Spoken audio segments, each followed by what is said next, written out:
Pinakakansela na ng Department of Transportation ng panghabang buhay ang lisensya ng driver na nampangga ng isang estudyante sa Teresa Rizal. Narito po ang aming report. Huwag ka tatakbo! Huwag ka tatakbo! Huwag ka tatakbo! Huwag ka tatakbo! Huwag ka tatakbo! Huwag ka tatakbo! Huwag ka tatakbo! Hindi pa yung pasensya lang! Huwag ka tatakbo! Kuha ang mga tagpong iyan sa Barangay Poblasyon Teresa Rizal nang banggain ng isang electric vehicle ang sinasakyang motorsiklo ng isang estudyante matapos umanong masagi ang sasakyan nito. Sa isa pang anggulo ng CCTV, kita ang paghabol ng sasakyan sa binatilyo bago nito araruhin hanggang sa tumilapon na ang biktima sa kalsada. Nagtamo ng iba't ibang gasgas sa kanyang katawan ng binatilyo matapos ang insidente.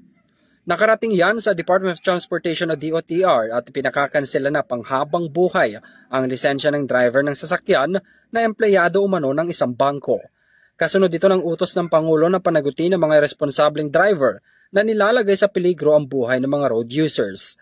Agad inatasan ni Acting Secretary Giovanni Lopez ang Land Transportation Office na hanapin ng driver para tanggalan ng lisensya habang buhay. Base sa report, wala raw dalang lisensya ang driver ng sasakyan dahil electric vehicle ang dala nito. Ayon kay Lopez, walang karapatan magmaneho sa kalsada ang lalaki. Kung totoo man raw na nasagi siya, hindi ibig sabihin ay may karapatan itong habulin at banggain ng biktima.